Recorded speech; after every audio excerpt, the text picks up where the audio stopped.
कि आप सबको पता है कि 2025 में फॉरेस्ट रिपोर्ट जारी किया गया, लेकिन उस फॉरेस्ट रिपोर्ट में कुछ संशोधन लाया गया फरवरी 2026 में।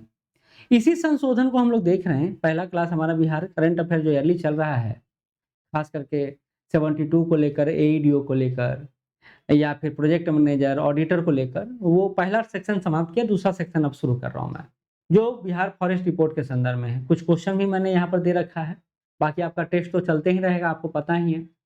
और अगर आप अभी तक जुड़े नहीं हैं तो नीचे डिस्क्रिप्शन बॉक्स में एप्लीकेशन का लिंक है या फिर व्हाट्सएप नंबर दिया हुआ है, कॉलिंग नंबर दिया हुआ है, कॉल करके जुड़ सकते हैं, ठीक है। तो इसमें क्या खास है वो हम लोग देखेंगे। बिहार फॉरेस्ट रिपोर्ट अलग कैसे हो जाता है, क्या क्या संशोधन हुआ है उसको भी देखना है, और सारे फैक्ट को एक साथ प्रस्तुत किया। एक बात समझ लीजिए, एग्जाम में अगर पूछेगा तो यहाँ से ज्यादा नहीं आएगा, और पूरे यूट्यूब पर आप खाक छान लीजिएगा। जो फैक्ट मैंने शामिल किया, जिस तरह बीपीएससी प्रश्न पूछता है उसी नेचर के अकॉर्डिंग मैंने सारा फैक्ट रखा है, ठीक है। तो चलिए, क्यों इंपॉर्टेंट है, तो बहुत प्रीलिम्स के मेन लिहाज से, खास करके बीपीएससी का कोई भी प्रीलिम्स एग्जाम होता हो, बीपीएसएससी का कोई प्रीलिम्स एग्जाम होता हो, बीएसएससी का होता हो, यहाँ से एक क्वेश्चन मिनिमम 2 से 3 क्वेश्चन यहाँ से बन सकता है, ठीक है। मेंस के इंपॉर्टेंट है, इंटरव्यू में भी इंपॉर्टेंट है। तो 17वीं इंटरव्यू चल रहा है, अभी एसआई का इंटरव्यू चल रहा है, उसमें भी ये इंपॉर्टेंट है, लेटेस्ट डेटा, क्योंकि अभी अभी अपग्रेड होकर आया है, इंटरव्यू में पूछा जा सकता है। तो बेसिक कंसेप्ट समझिए, हर 2 साल पर आपका फॉरेस्ट रिपोर्ट जारी होता है भारत सरकार के स्तर पर। इस 2 साल में जो इंप्रूवमेंट हुआ उस पर काम किया जाता है। यद्यपि 2021 के बाद 2023 में होना था, लेकिन कई सारी समस्याओं के कारण इसको 2025 में प्रेजेंट किया गया, अगला 2027 में आएगा, ठीक है। तो इसी में हम लोग यह देखने वाले हैं फॉरेस्ट रिपोर्ट में। पहला बात, forest survey of India Dehradun द्वारा इसको करवाया जाता है, कंडक्ट करवाया जाता है। द्विवार्षिक है, हर 2 साल में आता है। मुख्य बात क्या है, तो हम लोग अब टेक्नोलॉजी का प्रयोग यहाँ पर करने लगे हैं। पहले फिजिकल होता था, अब होता है टेक्नोलॉजी का भी, अब मैनुअल भी, दोनों तरीके से किया जाता है। तो रिमोट सेंसिंग सैटेलाइट के द्वारा इसका सैटेलाइट इमेज लिया जाता है। इसके अलावा ISFR 2023 दिसंबर 2024 में इसको रिलीज किया गया, और इसका वैलिडिटी जो है वो कंफर्म किया गया बिहार सरकार द्वारा कि हाँ भैया, जो आपने रिपोर्ट में दिया है वो सब सही है। फरवरी 2026 में इसको सही माना गया, कुछ संशोधनों के साथ, ठीक है। और अगला जो रिपोर्ट आएगा 2027 में आएगा। तो ये बेसिक बात है कि फॉरेस्ट रिपोर्ट जो आया, जिसको जारी किया गया forest survey of India Dehradun द्वारा, उसको हमने वैलिडिटी दे दिया फरवरी 2026 में। उसमें कुछ संशोधन भी किए हमने। क्या संशोधन किए, यही हमारे लिए बहुत इंपॉर्टेंट है। अब देखिए, रिकॉर्ड फॉरेस्ट सर्वे RFA के अनुसार बिहार में अभी जो वन प्रतिशत है वो 7.90% है। जो पिछले बार आया था 7.84% था, अब 7.90% हो गया है। टोटल रिकॉर्ड फॉरेस्ट एरिया जो है हमारे पास 7,442 स्क्वायर किलोमीटर है। बहुत इंपॉर्टेंट है, बहुत ही इंपॉर्टेंट है, जान लीजिए 7,442 स्क्वायर किलोमीटर के आसपास है। इसके अलावा अब इसी भाग को जो 7,442 है, उसमें रिजर्व कितना है, प्रोटेक्टेड कितना है, क्लास अनक्लासिफाइड कितना है, उसको हम लोग यहाँ पर बांट लिए हैं। तो आरक्षित कितना है, तो यहाँ आरक्षित है 693 स्क्वायर किलोमीटर, जहाँ आने जाने पर पाबंदियां हैं। अवर्गीकृत कितना है, 66 स्क्वायर किलोमीटर, 566 स्क्वायर किलोमीटर। और प्रोटेक्टेड कितना है, संरक्षित कितना है, तो 6,183 स्क्वायर किलोमीटर। तो ये बहुत ही इंपॉर्टेंट, ये बहुत ही इंपॉर्टेंट है कि हमने अपना अगर टोटल एरिया डिफाइन कर दिया कि 7,442 स्क्वायर किलोमीटर है, तो आरक्षित कितना है, प्रोटेक्टेड कितना है, और अवर्गीकृत यानी अनक्लासिफाइड कितना है, ठीक है। इसके अलावा देखिए क्वेश्चन भी आएगा इस पर, देखिएगा, कहता है RFA का मतलब है कानूनी वन, ठीक है। तो वास्तविक जंगल नहीं, कानूनी वन। वास्तविक जंगल मतलब एकदम जंगल है, घोन का मतलब, वो जंगल को हम लोग देखिए, जंगल और वन में बेसिक डिफरेंस है। वन को हम लोग रीडिजाइन कर सकते हैं, जंगल जो है हमारे कंट्रोल के बाहर है। तो ये मुख्यतः हमारे द्वारा जो कंट्रोल है उसी के संदर्भ में बात हो रहा है। टोटल फॉरेस्ट कवर कितना है, तो टोटल फॉरेस्ट कवर की बात किया जाए तो यहां पर देख लीजिए, ये है 7,532.54 स्क्वायर किलोमीटर, यानी बिहार के कुल भौगोलिक क्षेत्रफल का ये जो डेटा है 8% के आसपास बैठता है, ठीक है। कहते हैं इसमें ग्रोथ कितना हुआ, कितना बढ़ा वन, तो ये 75 स्क्वायर किलोमीटर जो है वन बढ़ा है। ये डाटा यहाँ पर स्पष्ट है लास्ट 2 साल में। एक और बात है, 12 ईयर का जो ट्रेंड कहता है, इसमें कहता है 12 सालों में 689 स्क्वायर किलोमीटर हमारा वन बढ़ा है बिहार में। और इसके पीछे सरकार की कुछ नीतियां भी हैं जो सहायता की हैं, चाहे जल जीवन हरियाली योजना हो, चाहे सरकार द्वारा वृक्षारोपण हो। इसके अलावा एनुअल ग्रोथ रेट जो है वो काफी अच्छा है, 10.6% है। तो वन रिपोर्ट की बात कर रहे थे हम लोग, तो हमारे यहाँ जो टोटल वन है वो 7532 है।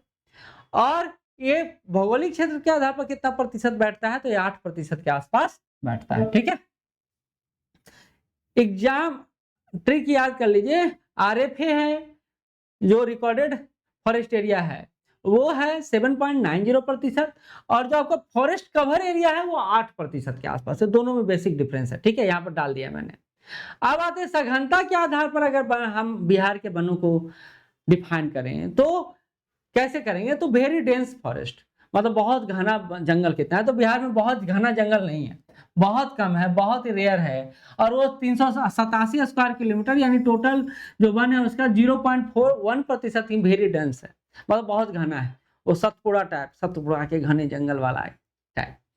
मॉडरेट डेंस की बात किया जाए तो ये काफी अच्छा है, 3.49% है, यानी 3284 स्क्वायर किलोमीटर के आसपास है। और ओपन फॉरेस्ट की बात किया जाए तो 4.10% है, जो लगभग 3861 स्क्वायर किलोमीटर के आसपास है। तो ये तीनों को जोड़ दीजिएगा तो 8% के आसपास आपका आएगा बिहार के कुल भौगोलिक एरिया में। ठीक है, तो बात करें सबसे ज्यादा हमारे यहाँ किस तरह का वन है, क्वेश्चन नंबर 2।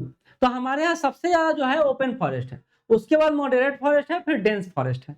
ये बात समझ गए या मैं आ गया आपको, part by part, section by section. ठीक है, अब आगे बढ़ते हैं, फॉरेस्ट और ट्री कवर की बात करें तो हमने देखा फॉरेस्ट हमारे यहाँ 8% के आसपास है, और हमारे यहाँ ट्री कवर जो है लगभग 2.51% है, यानी 2370 स्क्वायर किलोमीटर के आसपास है, जिसमें पिछले 2 सालों में 338 स्क्वायर किलोमीटर बढ़ोतरी देखने को मिला है। फिर से समझ लीजिए, 2370 से 338 तक हम लोग पहुंचे हैं। ट्री कवर हमारा कितना हो गया, 2.51%। तो 8 + 2.51% को जोड़िएगा तो 10.5% के आसपास बिहार में टोटल ग्रीन एरिया है। टोटल ग्रीन एरिया कितना है हमारे पास, 10.5% के आसपास, 10.51। देखिए याद करना कितना आसान हो जाएगा, यानी टोटल एरिया जंगल का कितना हो गया, जिससे ट्री कवर जोड़ लिए, फॉरेस्ट कवर जोड़ लिए, तो हमारा 9902 स्क्वायर किलोमीटर के आसपास आ गया। 9902 स्क्वायर किलोमीटर के आसपास आ गया। देखिए हर एक फैक्ट इंपॉर्टेंट है, आप कैसे इसको याद करते हैं ये भी तरीका आपको पता होना चाहिए। तो मैंने आपको याद करने के दृष्टिकोण से इस तरह प्रेजेंटेशन तैयार किया है। ठीक है, अब आते हैं बिहार का थोड़ा मैप स्टडी कर लेते हैं, जो हम लोग नीचे देखने भी वाले हैं। ठीक है, कहता है मैप को देखिए, वेस्ट चंपारण जो है सबसे डेंस फॉरेस्ट एरिया है, नॉर्थ वेस्ट में है ये। फिर समस्तीपुर की बात कर लें तो एग्रीकल्चर है ज्यादा, लो फॉरेस्ट एरिया है। यहाँ पर बात कर लें जमुई बांका जो है, यहाँ पहाड़ों का आपको अच्छा सा केंद्र मिलेगा। और कैमूर और रोहतास जो है प्लेटू, यानी कैसा एरिया है, प्रायद्वीपीय एरिया है। ठीक है, इसी तरह यहाँ देखिए वेरी डेंस फॉरेस्ट के रूप में आपको जो दिखाई दे रहा होगा, यहाँ दिखाई दे रहा होगा, छोटा सा यहाँ दिखाई दे रहा होगा सेक्शन। मॉडरेट डेंस फॉरेस्ट के रूप में आप देखिए छोटा छोटा एरिया जो है वो बहुत अच्छे से डायग्राम के द्वारा ये आपको मैंने रिप्रेजेंट कर दिया, ताकि याद करने में मैप के द्वारा आपको आसानी हो। ठीक है, फॉरेस्ट रिपोर्ट जब देखिएगा मेन वाला ना, जो मेन फॉरेस्ट रिपोर्ट है, तो उसमें ये डायग्राम बहुत अच्छे से दिया हुआ है। ठीक, अब आते हैं टॉप 5 फॉरेस्ट डिस्ट्रिक्ट कौन सा है जहां सर्वाधिक वन है। तो नो डाउट इसमें कैमूर सबसे ज्यादा बाजी मारे हुए है। कैमूर में कितना है, तो 1052.68 स्क्वायर किलोमीटर है। उसके बाद वेस्ट चंपारण का नाम आता है, फिर जमुई का, फिर रोहतास का, फिर गया का। इसी को याद करने के लिए एक ट्रिक है, केपीजे। के मतलब कैमूर, पी मतलब कैमूर, अच्छा पी नहीं डब्ल्यू होगा, के डब्ल्यू जे होगा।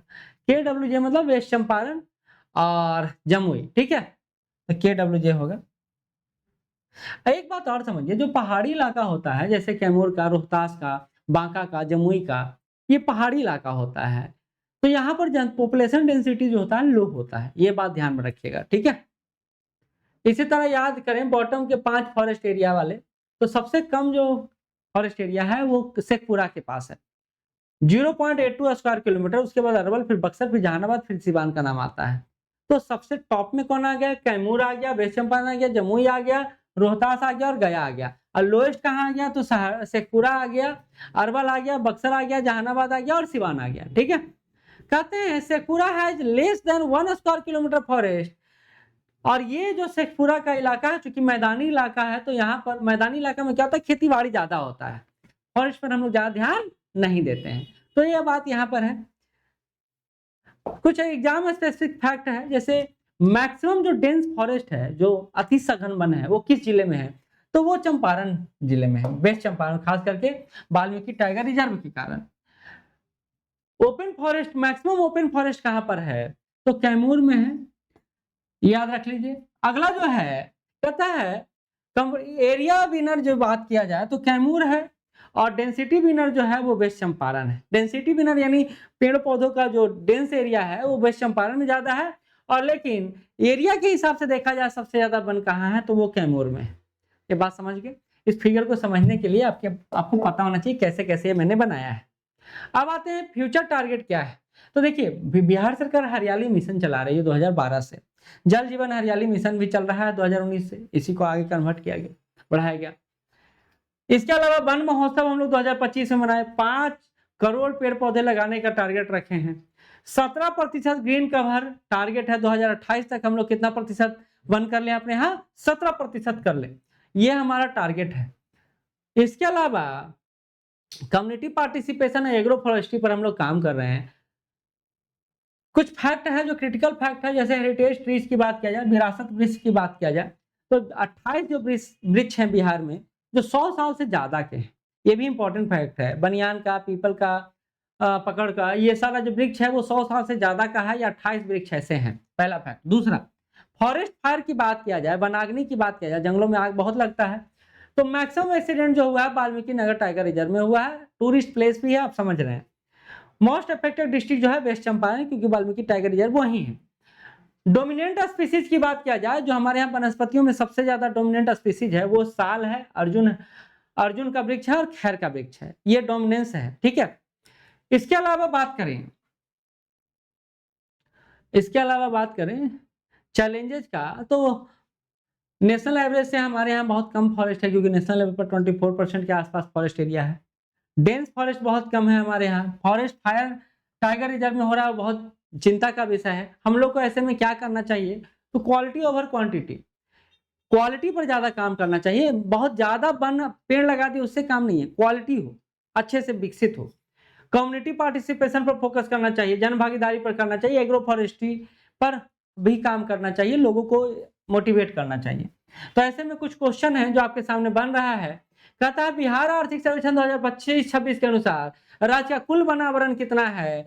तो अब वनावरण 8% के आसपास हो गया है, दिमाग आपका लग गया होगा। ठीक है, दूसरा है निम्नलिखित में से किस जिले में अति सघन वन का क्षेत्रफल सर्वाधिक है? आसानी से आप बना देंगे, बिल्कुल सही सोच रहे हैं आप, पश्चिम चंपारण होगा।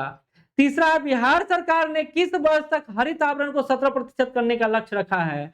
तो ये लक्ष्य रखा गया है 2028 तक, बिल्कुल सही सोच रहे हैं आप।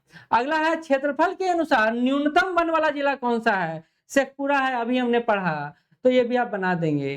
तो ये है कुछ रिवीजन। तो इस तरह आपका यह यूनिट समाप्त होता है। तो आज 2 पार्ट में हमने अपने करंट अफेयर सेक्शन को देखा। पहले पार्ट में करंट न्यूज को देखा, दूसरे सेक्शन में हमने फॉरेस्ट रिपोर्ट को देखा। कैसा लगा ये वीडियो जरूर बताइएगा, और अगर जुड़ना चाहते हैं तो डिस्क्रिप्शन बॉक्स में नंबर है, उस पर जुड़ सकते हैं। धन्यवाद।